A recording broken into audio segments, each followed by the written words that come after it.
there have been a lot of SNL-related lists and rankings. Welcome to MsMojo, and today we're looking at the most notable instances where someone broke during SNL's 50th anniversary special.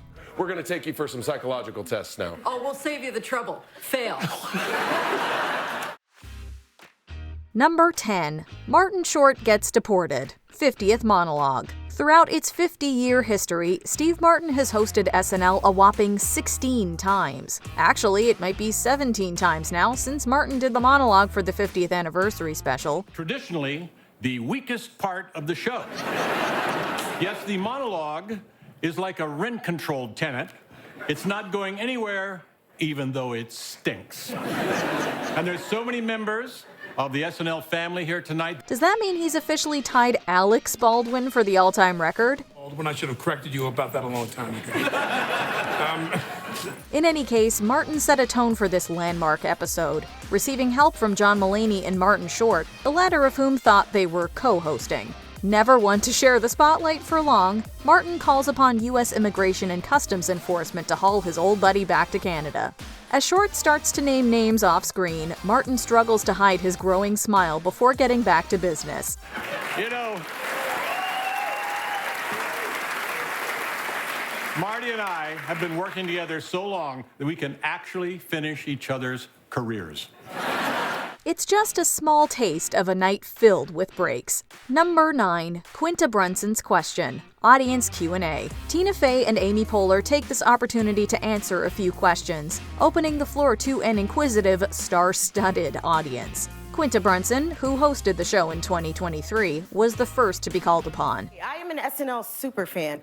My question is kind of a deep cut. The Abbott Elementary creator has a bizarrely specific, long-winded question for former cast member Tim Meadows. Despite getting through most of the bit unfazed, Brunson noticeably cracks up a little as she begins to ask Meadows her question about a 1993 episode. In the March 18th, 1993 Good Nights, Tim Meadows whispered something to musical guest Sade. What was he saying? It doesn't last long, but Brunson has to repeat a line before getting back on track.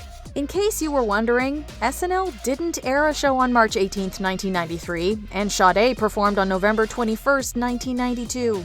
Every SNL superfan knows that, Quinta. That's exactly what I thought. Thank you so much. Thank you. Number 8. Where will Colin Jost place? Bill Murray ranks his best Weekend Update anchors of all time. Returning to the news desk, Bill Murray provides his rank of the best Weekend Update hosts. We seem to recall a certain YouTube channel already doing the definitive top 10 on this subject, but there's always room for another.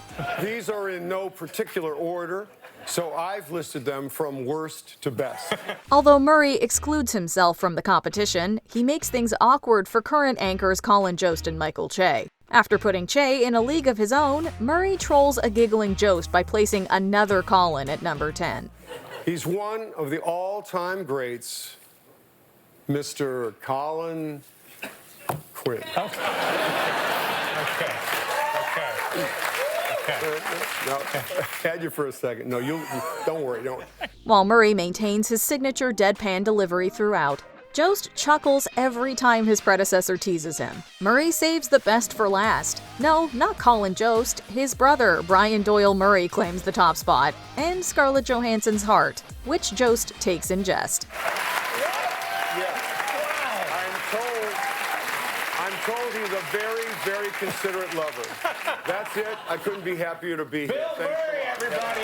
Number 7. Sarah Sherman's impression. New York 50th musical. Remember how this city inspired you. Just because the art scene and the music scene are dead and the city is a bunch of TD Banks and Le Pen quotidiennes, you can't just give up. The anniversary special features what might be the most extravagant iteration of the Diner Lobster sketch, which is saying a lot. In this version, John Mulaney's hot dog vendor takes Pete Davidson and David Spade on a trip across New York's past 5 decades. Along the way, audience members like Kevin Costner and Jenna Ortega get caught in the middle, eventually surrendering to the laughter and insanity.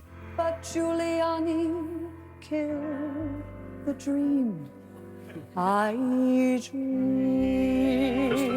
Kristen, what are you doing? You didn't stop. Stop, Chris. God, what are you doing? Although Costner and Ortega technically weren't performing in the sketch, Sarah Sherman was, playing former New York Mayor Michael Bloomberg. It's not the most spot-on impression, which Mulaney sarcastically points out. Then, after Michael Bloomberg took New York to new heights. In terms of how unaffordable it became. Great impression. As Mulaney walks on to the next political caricature, Sherman looks down with the biggest smile. Even her wig and makeup can't hide that infectious grin. Number 6. Eddie Murphy as Tracy Morgan, Black Jeopardy. Kenan Thompson is back hosting Black Jeopardy as Darnell Hayes. This time, the contestants include Leslie Jones as a woman named Shanice, Tracy Morgan as a guy named Darius, and Eddie Murphy as Tracy Morgan. Now, wait a minute, Tracy, don't you already have a lot of money?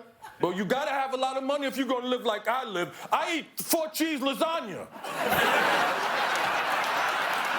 If it only got 3 cheeses, I ain't eating it. The real Morgan manages to keep it together, at first. Yet Murphy's impersonation inevitably gets to Jones, who has a history of breaking. As kids, you probably stayed up late on Saturday to watch. Tracy. What is Showtime at the Apollo? Featuring Sandman Sims. After Murray makes a crack about Steve Harvey, Jones loses it, practically collapsing over the desk with laughter. Rather than allow her room to breathe, Murphy doubles down on his impression, causing Jones to laugh even harder. Y'all ready for your next act? Let me hear you say yeah. This is not that. This is not that. Morgan also gives in to the hilarity, but nobody finds Murphy's impression funnier than Jones. Although Shanice hasn't seen SNL, we have a feeling she might like it. Number 5. Still Can't Have Children. Debbie Downer, Bar. SNL50 was a night of celebration. Only one person could possibly spoil it, and unfortunately, she was tending bar. Hey, SNL50. Have you seen the latest study on alcohol?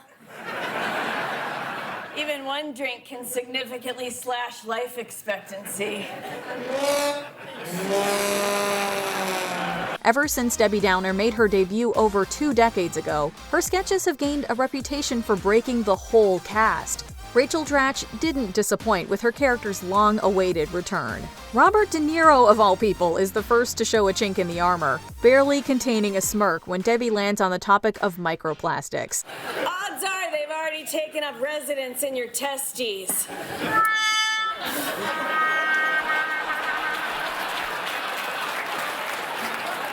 Dratch also can't help but grin as De Niro wraps his hands around her throat. Of course, it shouldn't come as a surprise that the most prominent break comes from Jimmy Fallon, who gets a case of the tee-hees when Debbie repeats a familiar line. It's official. I can't have children.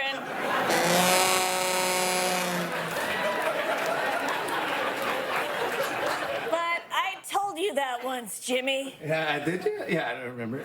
Number 4. A touching tribute. Adam Sandler's song, 50 Years. Speaking of cast members who aren't exactly known for keeping a straight face, Adam Sandler played a song that balanced humor, heart, and nostalgia. Everyone in this room has something else in common. None of us were allowed to use the little bathroom in Lorne's office. The bittersweet performance wasn't without a few breaks, but genuine moments like these just go to show how much SNL means to Sandler. He laughs at some of his own lyrics, stumbling over one joke about an anti-Semitic musician. 50 years of finding out your favorite musician's anti-Semitic. 50 years of asking an intern to pick up your laundry at 2:30 a.m., not realizing that the intern was Martin Scorsese's kid. Sandler smiles again upon questioning who Lorne Michaels' successor will be. It's Speedy Rosenthal from the music department, by the way. For all the laughs, the song builds to an emotional finale as Sandler pays tribute to the numerous stars who have kept SNL going for 50 years, getting visibly choked up remembering the late Chris Farley and Norm Macdonald. Live from New York, it's Saturday night. 50 years of standing on home base, waving goodnight and goodbye.